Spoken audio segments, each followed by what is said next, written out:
Türkmenistanda 21 martda bellenýän Nowruz bayramyna bagyşlanyp geçiriljek bayramçylyk çärelerine köpçüliklerin taýýarlyk görülüp başlandy.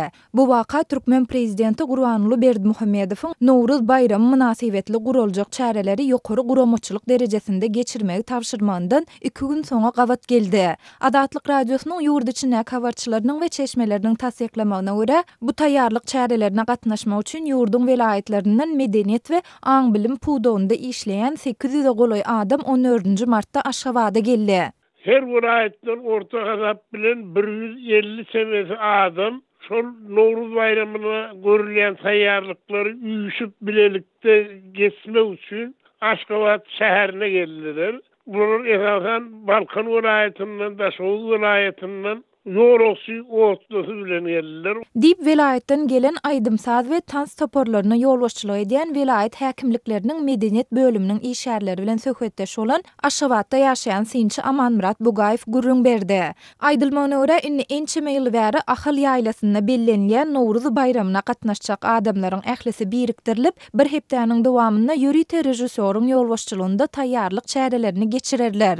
Çäre gatnaşmak üçin ýurdun sewitlerinden gelen adamlaryň 10 güne golay wagtyň dowamynda etjek çykdyjylarynyň welaýet häkimlikleri tarapyndan üpçün edilmeligi aýdylýar. Emma çäre gatnaşanlaryň onu golaýynyň aýtmagyna görä, olara ýaşamak üçin jaý, mihmanhana ýa-da umumy ýaşaýyş jaýlary berilse-de, olar ýol harajatlaryny ýa-da naharlanmak üçin çykdyjylaryny häzirlikçe öz jüwlerinden çykarmaly bolýarlar. Bu bolsa fevral aýynyň dähmet hakyny hinidem alyp bilmedik çäreçileri hassa çykgynsyz ýagdaýa salýar. Biz otly biletlerimizi özümiz satyn aldyk. Bu ýerde etjek çykdyjylarymyzyň tas ählisini hem özümiz tölemeli. Elbetde bize Aşgabatdan gelenigizden soň eden çykdyjylaryňyzyň öwedini dolar diýdiler. Ýöne bu ýere gelen adamlaryň 35-40 götermine fevralyň aýlygy heniden berilmedi.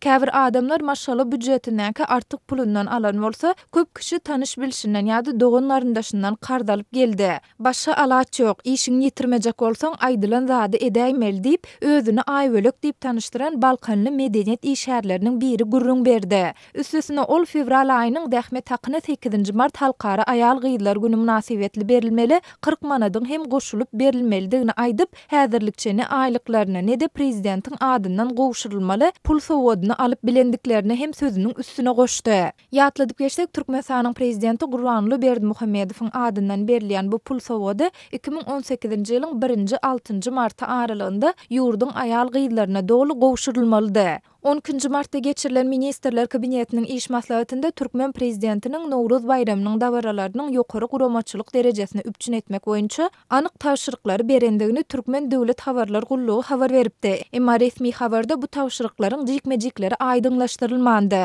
Şol bir wagtyň özünde Türkmen häkimetleri Nowruz bayramy münasibetli meýilleşdirilen dawaralary ýokary guramaçylykly geçirmegi tekrarlasalar-da, bu taýýarlyk çäreleriniň raýatlary näçe düşýändigi, näçe adamyň iş, okuw we din jalşwagyny alýandy barada mesele gozaman gelýärler. İşgärleriň, okuwçylaryň we studentleriň ýurtda geçirilen köpçüliklerin çärelere mejburi gatnaşdyrylýandy barada da kelam agyz söz aýdylmaýar. Maglumat üçin aýsak 21 martda Türkmenistanda bag ekmek boýunça ähli halk ýowarynyň hem geçirilmegine we 3 million düp nahalyň oturdylmagyna garaşylýar.